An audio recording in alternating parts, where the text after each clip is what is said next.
현대랑 기아가 현대는 2월 말이고 기아는 3월 20일 정도 된 기억을 합니다. 무슨 얘기냐면 그때 주식을 보유하고 있어야지 배당을 받아요. 그러니까 배당을 노리고 차익 거래를 들어오는 겁니다. 산업이 좋아지는 느낌보다는 이 배당을 노리려는 이게 좀 더 큰 것 같은 거예요. 네. 그러니 우리 투자자분들도 어떻게 생각할 필요가 있냐면 지금보다는 조금 빠지면 3월이 가까워질 때 현대처럼 2월이 가까워질 때 외국인 수급이 들어올 수 있으니 나는 그때 들어가야겠다. 또 하나의 또 지금 저평가라고 얘기하는 게 또 뭐 자동차 뭐 이쪽인데 이 자동차 쪽은 뭐 항상 뭐 주가가 뭐 또 지지부진하고 막 그래가지고 사람들이 또 관심도 안 갖기도 하는데 이쪽 어떤가요? 뭐 실적은 뭐 지금 최대치라고 막 계속 나오고 실적은 있는데. 사상 최대치 경신받고요. 2024년도 전망이 하우스마다 조금씩 다르는 것 같아요. 그러니까 저는 애널리스트가 아니고 애널리스트 자료를 보고 말씀을 드리는 편인데 평가를 하시는 그 하우스마다 약간은 피크아웃 느낌이 좀 있게 말씀하시는 분도 있고요. 왜냐하면은 전기차가 잘 안 팔리고 있습니다 지금. 물론 4분기 때는 워낙 한파이기도 했고 막 뉴스 보면은 뭐 시동 안 걸린다는 거 많잖아요. 그건 저기 말도 안 되는 얘기고요. 실제로 사시는 분 다 사요. 그 얘기가 아니고 실적으로 고가의 그런 수단을 매수할 수 있는 분위기가 되려면 역시 또 이제 경기가 풀려야 되는 부분인데 지금 보조금부터 시작을 하고 IRA 보조금부터 시작해서 약간 또 그리고 트럼프 리스크도 좀 어느 정도는 또 있고 그렇기 때문에 조금은 전망 자체가 좋지 않은 구간입니다. 24년도 같은 경우는. 네. 그런데 최근에 올라갔거든요. 12월에 고점 찍고 1월 내내 빠졌다가 한 3, 4일 만에 1월 말에서 2월 초까지 이렇게 올라와 있어요.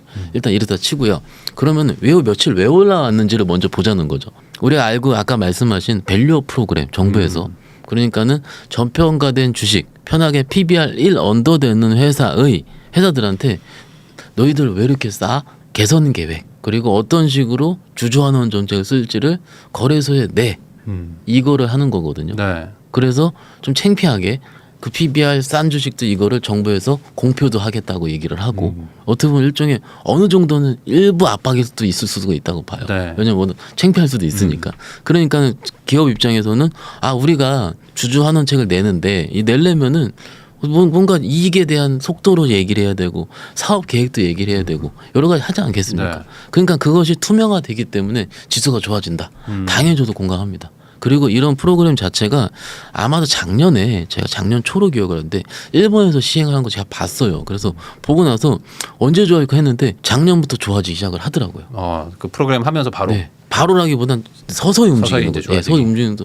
지금 신고가잖아요, 일본은. 네. 물론 일본은 얘기할 때 엔저 때문이기도 하고 글로벌 증시 쫓아가는 것도 좀 있기도 하고 여러 가지 그런 프로그램 때문만은 아닐 수도 있습니다. 그렇지만 어찌됐든 일본 자동차 주식은 굉장히 많이 올라왔어요. 그러니 이렇게 된다면 될 수 있지 않을까라는 네. 기대감이 최근에 분 거죠. 또 두 번째 최근 올라온 이유는 뭐냐면 소위 제가 12월은 좋았고 1월은 장 안 좋았다 말씀드린 이유가 뭐냐면 12월에는요 소위 배당 차익 거래를 노린 패시브 수급이 들어옵니다. 조금 어려울 수 있어요. 네. 배당까지는 이해를 하는데 차익 거래는 뭐냐면 천문학적인 자금을 운용하는 뭐 기관이나 외국인이 있다 치겠습니다. 그러면 그들은요 불편한 많은 수익보다는 확정적인 작은 수익을 노리려 하지 않겠습니까? 아무래도 금액이 워낙 크니까. 워낙 크니까요. 네. 그래서 지금은 그런 액티브한 금액보다는 그런 패시브, 그러니까 패시브적인 금액들이 더 많이 들어와요. 네. 그러니까 그 금액들이 12월에 들어온 거죠. 매년 배당 차익 거래를 노리고서 많이 들어옵니다. 그러면 뭘 사겠습니까? 시가총액 상위 주식을 사잖아요. 네. 그러니까는 12월에 장이 좋아요. 그래서 대부분 그거를 산타랠리라고 얘기를 합니다. 네, 네. 근데 원래 들어옵니다. 그런데 바뀌었죠. 정부에서 작년 말에 배당 선진화 계획, 배당을 언제 할지 선공시해라. 그리고 얼마 낼지 선공시해라.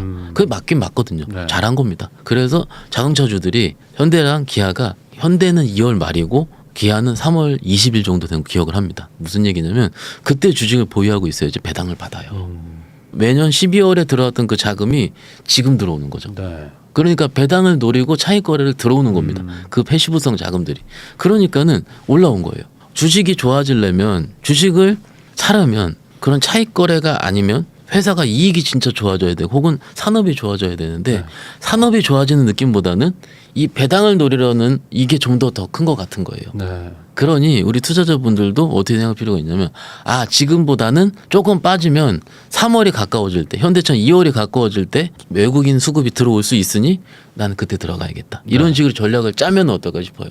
지금 배당이 뭐 한 5.5%에서 6.5% 정도 될 거예요. 아마 지금 최근에 올라가지고 기아차 입장으로 5.5% 정도 배당 수익 나올 텐데 배당을 받는 권리가 생겼어요. 네. 그건 생겼으면 배당 락이 일어나죠. 네. 아시죠? 네. 그만큼 가격이 또 빠져요. 또 떨어지니까. 그러니까는 또 기다려야 돼요 또. 네. 그렇죠. 그러니까 그런 식으로 여러 가지 좀 생각을 하실 필요는 있는 거예요. 그래서 현장에서는 그냥 만약에 그런 목적으로 사셨으면 그 배당 정도 예상되는 수준의 수익이 나왔으면 매도하시는 게 어떻냐.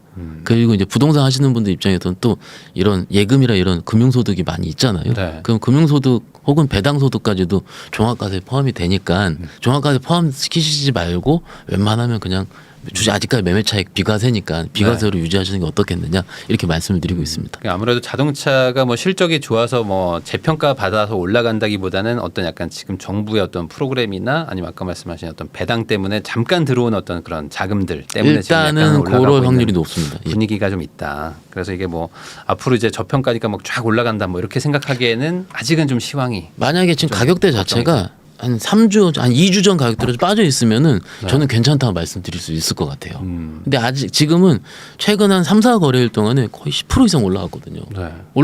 많이 올라왔어요. 많이 또. 올라왔으니까. 그러니까는 올라온 시기에는 그래 아무리 그러더라도 좀 조심하는 게 맞지 않을까 싶습니다. 네. 그러면은 또 아까 이제 항상 뭐 연초에는 뭔가 이게 꿈을 먹는 그런 것들도 이제 계속 태어난다고 하셨는데 뭐 올해도 어쨌든 뭐 그런 것들이 다시 나타나지 않을까 싶은데 네네. 뭐 이거는 뭐 누구도 알 수는 없지만 네. 그래도 뭐 어떤 예상하거나 뭐 예측해 볼 만한 뭐 그런 산업군 뭐 이런 것들 좀 있을까요? 일단 개인적으로 이게 그런 꿈들은요 사례로서 생각할 수 있는데 제가 처음 말씀드릴게요. 한 6, 7년 전쯤에 KMW라는 주식이 있어요. KMW. 예, 그 주식이 8배가 올랐거든요. 딱 6개월 동안. 6개월에 8배. 예. 근데 그 주식이 뭐냐면 저희 5G 핸드폰에 있는 네. 그 안에 있는 부품이라든 이런 걸 이제 중개기로 납품하는 회사인데 3월 달에 딱 올라가기 시작을 했어요. 그러는데 그 3월 달에 무슨 얘기가 있었냐면 5G가 안 터진다고. 네. 지방에서 안 터지고 누가 쓰겠냐. 요금제 비싸다고. 네, 네, 그 네, 처음에 네. 나올 때 그랬잖아요. 그 얘기 나오고 나서 딱 8배 터졌거든요. 그러니까는 왜 이렇게 되는 거죠? 이게? 5G가 처음 도입될 시기라는 거죠. 아. 이런 뭔가 꿈을 먹는 이런 것들의 느낌은 항상 첫 번째는 노이즈가 좀 있다는 거예요. 편하게 그거 되겠어가 있어야 돼요. 네. 그리고 시대는 바뀌고 있고 그러니까는 이 전제 하나. 그 두 번째는 미국 주식이 그 업종 내에서 좀 잘 나가야 돼요. 그러니까 아무리 보더라도 미국에서 산업 트렌드를 이끄는 거는 제가 맞는 것 같아요. 그러면 거기 그 산업이 살아나고 있는 섹터 중에서 내가 골라야 되는 게 맞는 것 같아요. 네. 예, 그래서 일단 그런 전제라면 일단 지금 AI가 또 되는데 AI가 또 최근에 많이 올랐으니까 좀 빼더라도 약간은 그런 식으로 좀 고르는 게 맞겠다라는 거고 최근에 아이디어로 좀 생각을 해보면은 중국 직구하는 거 많이 있지 않습니까? 네, 예, 그렇죠. 저도 깔아서 좀 하고 있거든요.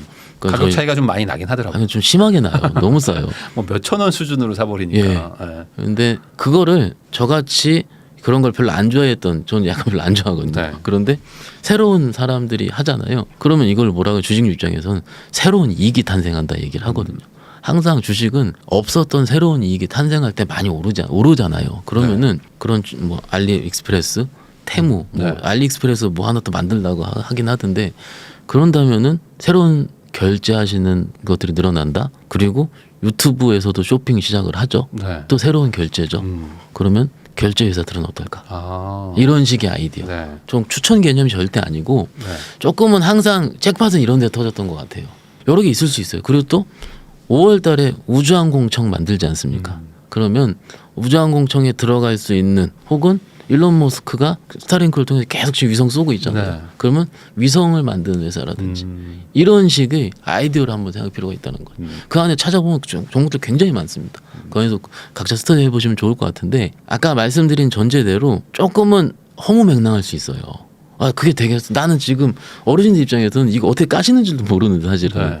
그 통관 번호도 받아야 돼 그러잖아요. 그런데 생각보다 국내 주식은 그런 데서 나올 확률이 좀 높습니다. 좀 크게 올라가는 것들은. 그러니까 이게 어느 정도 뭔가 이 가치나 어떤 실적이나 막 숫자가 나온다기보다는 아까 말한 대로 이제 뭐 어떤 게 꿈을 믿고 가는 거니까. 근데 그 숫자가 늦게 터지죠. 5G도요.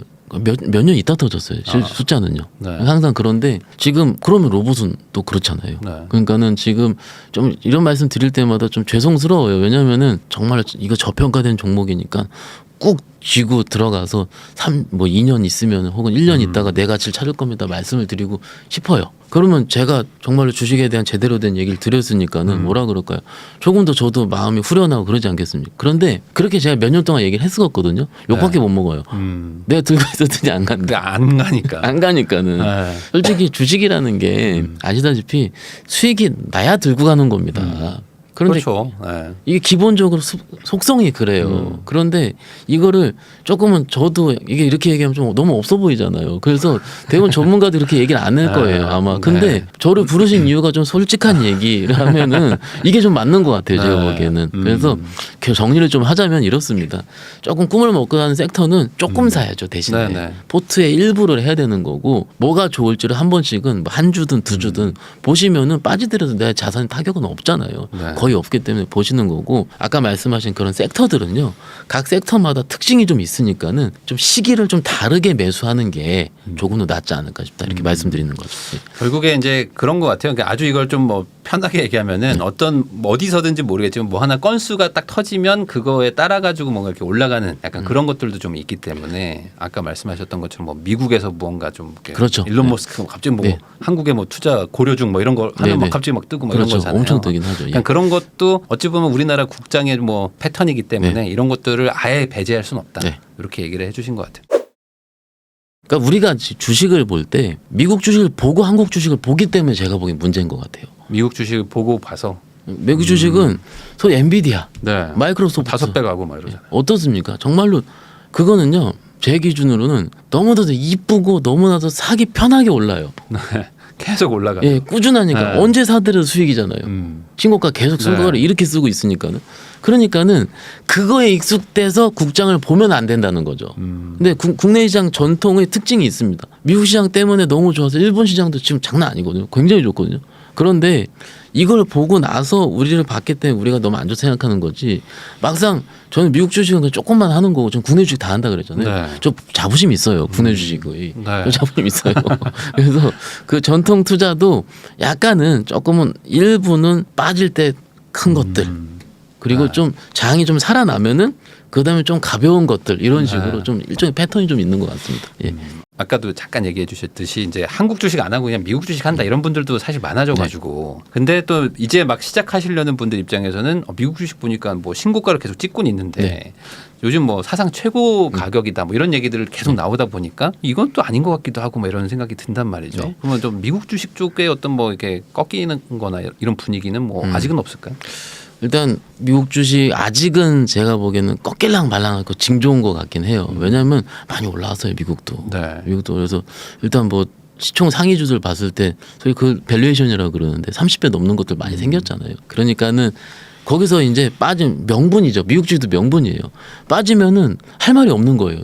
그러니까는 그거를 빠진 다음에 봤으니까 올랐다 뭐 비싸다 이렇게 하는 거죠. 그렇기 때문에 그걸 제가 딱 고점에 따라 맞출 수 있는 죄송한 능력은 없는데 이렇게 좀 생각을 해볼까요? 그 국내 시장과 미국 시장을 좀 다르게 보는 필요가 있는데 그 좀 편하게 주식하실 분들 하루에 한 번 정도만 주식 봐도 되시는 분들 그런 분들은 미국 장을 보시는 게 맞고요.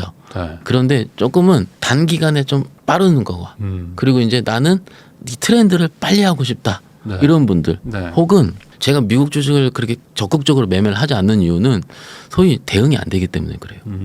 미국 주식도 민 주식들 보면 부러지는 것도 굉장히 많거든요. 네, 우리가 7개만 봐서 그러지 M7만 봐서 그렇지 장난 아니에요. 또 빠지는 네. 것들은 또 보면 그러니까는 내가 좀 알고 싶고 내가 충분하게 이해할 수 있고 그렇게 배우고 싶다는 목적 했을 때는 미국 주식은 제 기준에서는 좀 EPS 정도 이렇게 보는 거지 뭔가 국장의 스킴과 뭔가의 그런 인터액티브한 뭐 이런 것들 있잖아요. 이런 것들을 느끼는 거 없잖아요. 네, 예. 국장이 조금 더 화끈하다. 그렇죠.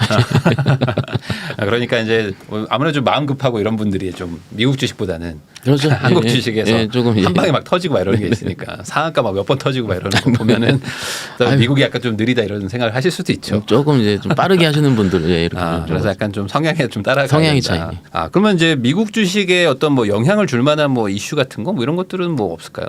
미국 주식 같은 경우는 이게 아시다시피 FOMC인데 FOMC가 미국 빅7, M7 주식들을 꺾을 만할 정도의 크기가 될 것이냐 안 될 것이냐를 판단을 해야 된다고 생각을 하거든요. 네. 그런데 그러면은 미국 경기를 판단해야 돼요. 그런데 경기를 판단을 하려면 제가 보기엔 2분기까지는 봐야 돼요. 얼마 전에 GDP 봤는데 미국도 3%또 나왔거든요. 네. 그러니까는 아직은 괜찮아요. 네. 아직은 괜찮은데 파월도 매일 얘기하는 게 데이터 디펜던트 얘기를 하기 때문에 그거를 제가 바로 언제 꺾일지 예측하는 건 좀 아니라고 봅니다.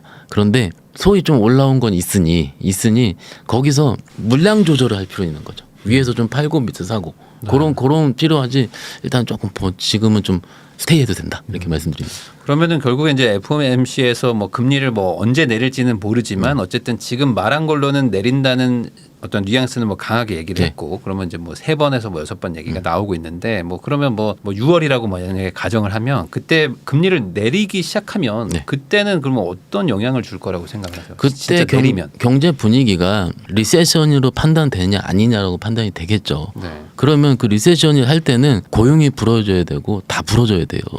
그런데 지금 미국 경제가 아직은 안 보여요, 그게. 그러니까는 지금 대부분 FOMC 그 연준 위원들도 정말로 많이 고민을 하고 있을 거예요. 제가 보기에도 그런데 얼마 전 나온 데이터까지 보더라도 아직까지는 버틸만 해요, 미국은. 버틸만 하기 때문에 저축률 좀 꺾여가지고 그 다음에 그런데 그러면 그 미국에서 어떤 행위를 할까? 그럼 또 연말에 또 소비 시즌 들어오고 이렇게 되기 때문에 제가 보기엔 미국은 아직은 괜찮습니다. 괜찮고 거기서 예를 들어서 AI가 꺾인다. 지금 M7은요 대부분 AI 때문에 올라온 거거든요. 거기는 실적이 뒷받침돼서 올라왔어요. 뒷받침돼서 올라온 이유가 뭐냐면 작년에 감원을 해갖고 구조조정을 많이 했습니다. 그러니까는 경제도 살짝 좋아지는데 구조조정까지 같이 했기 때문에 확 좋아지는 것이 실적이. 그런데 막상 엔비디아 열어보니까는 그 HBM 수요 자체가 엄청난 거예요. AI 가속기가 엄청난 거예요. 그러니까는 우리가 주식 오른 것보다 성장률이 더 높이 오르게 계속 가는 거죠. 그러니까 결국은 AI 수요가 어떻게 되느냐가 다른 거예요. 근데 지금은 완전히 AI가 뭐 지금 뭐 전 세계를 뭐 지금 잡아먹고 있는 게 아닌가. 완전 다 그게 이슈인 것 같은데. 근데 시장에서 판단에 따라서 그 속도가 어떻게 될지를 확인을 해야 되는 거죠. 그 속도가 제가 봤을 때 저 같은 일개 직원이 그거를 판단한 적은 없거든요. 어떻게 판단하냐면 꺾이고 나서 판단합니다. 대부분. 네. 거기서 시장에서 반응하는 게 먼저인 것 같고 지금은 유지되는 게 맞는 것 같아요. 지금. 그런데 이게 지금 마이크로소프트에서 지금 그 오픈 AI 인수를 하면서 좀 잘 나가고 있잖아요. 어떻게 보면 마이크로소프트가 애플을 시총을 1등을 한 그러니까요. 거는 아직은 시대 정신이 반영되고 있다고 봐요. 그래서 조금은 지켜보자. 일단은 시기를 제가 예측하기엔 어렵다 이렇게 네. 말씀드립니다. 그러니까 뭐 아직 그 어떤 뭐 기세가 뭐 꺾인다거나 네, 뭐 아직은, 이렇게 예. 보기에는 좀 어려울 수는 네. 있다. 그러면 뭐 지금은 이제 오히려 미국 투자하겠다 뭐 이런 분들도 있을 텐데 그 환율도 문제가 있지 않습니까? 그렇죠. 또 세금도 있고 그래가지고 이제 결국 주가는 올랐지만 뭐 돈 받아보니까 별로 남는 게 없다 뭐 이런 네네. 얘기 하시는 분들도 있는데 뭐 큰 틀에서의 어떤 환율 이런 거는 지금 증권가에서는 어떻게 좀 예측을 지금 하고 환율은 있나요? 지금 1,320원, 30원대니까 높은 편이죠. 네. 좀 장이도 빠지기도 했고, 이게 환율 지금 만약에 1,200원대까지 들어갔으면 이게 10% 수익 나더라도 손해예요. 어떻게 보면 또. 그러니까는 환율 때문에를 이걸 지금 시기를 보는 거 편하게 내가 지금 환전을 해서 미국 주식을 달러로 사는데 거기서 내가 10% 정도의 버퍼가 있어야지 어느 정도는 내가 온고잉하고 나올 수가 있거든요. 네. 그러면 수익을 내야 되는 거예요. 들어갈 때 시기가 더 중요한 거고. 그러니까는 그 환율 때문에 내가 해야 될지 말아야 될지를 내 스스로가 판단해야 될 게 맞을 것 같습니다. 지금 그렇다고 지금 1,200원대까지 다이렉트로 빠지겠느냐? 이것도 아닌 것 같거든요. 그러면 이 정도 수준이 유지된다 치면은 그래 내가 미국 주식 투자를 끝나고 다시 환전할 때 그때도 지금 정도로 유지된다면 크게 리스키하게 생각할 필요는 없는 것 같고 그 두 번째 같은 경우는 아시다시피 이제 주식을 볼 때 굳이 미국을 네. 한국을 이걸 지금 선택하는 거잖아요. 그러면은 거기 들어갈 때 목적을 생각할 필요가 있다라는 거예요. 네. 그러니까는 내가 지금 M7을 살라고 뭘 살라고 이게 그거 있잖아요. 그러니까는 목적을 대상을 하는 게 더 맞는 것 같습니다. 회사 자체를 봐라. 약간 맞습니다. 그런 개념으로 기본이- 봐야 되는 거지. 네. 네. 지금 저는 개인적으로 그런 환율 때문에 이런 거는 솔직히 저는 투자의 핑계라고 생각합니다. 예. 그럴 수 있죠. 그 최근에 이제 뭐 테슬라가 뭐 주가 많이 하락하기도 했고 네. 거기다가 이제 뭐 저번 주였나요? 뭐 그 공급 단가 뭐 다시 협상하겠다 뭐 이런 얘기 막 나오면서 그러면 우리 배터리 뭐 이런 거 어떻게 해야 되는 네. 거냐 이런 거 걱정하시는 분들도 있는데 뭐 이거에 어떤 영향을 줄 거라고 좀 생각하시는 게 있어요. 영향을 줬습니다 이미. 이미 줬어요. 이미 줘서 주가는 많이 빠졌고요. 네. 그러니까 뭐 업체 제가 회사의 컴플라이언스 이슈 때문에 업체 얘기하기는 좀 그렇고 네. 그냥 직납하는 업체가 있어요. 테슬라의 국내 업체가. 네네. 근데 많이 빠졌죠. 그런데 문제는 직납하는 업체 이외의 뭐 엔솔에 납품하거나 SL에 납품하는 다른 업체도 빠졌다는 게 문제죠. 그만큼 분위기 자체가 작년, 재작년, 2000년 올라올 때보다 거의 180도 지금 분위기가 안 좋은 건 맞습니다. 네. 왜냐하면 주가가 빠져 있으니까요.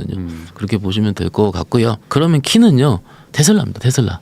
근데 테슬라가 어떤 스탠스를 잡느냐가 문제인데 아시다시피 공급 문제. 여러 가지 문제 때문에 가격을 떨어뜨리고 있는 중이잖아요. 네. 중국에서 떨어뜨렸고 계속 그런데 그럼 배터리 업체들한테 압박을 안 가하겠습니까? 아무래도 그러겠죠. 그 아마도 지금 대부분이 그 전기차 생산 단가의 대부분이 지금 2차 전지인데 그 2차 전지 단가가 낮춰야지 전기차 단가가 낮춰질 수 있는 거고 그렇기 때문에 이런 산업은 계속 될 것 같아요. 이런 트렌드는.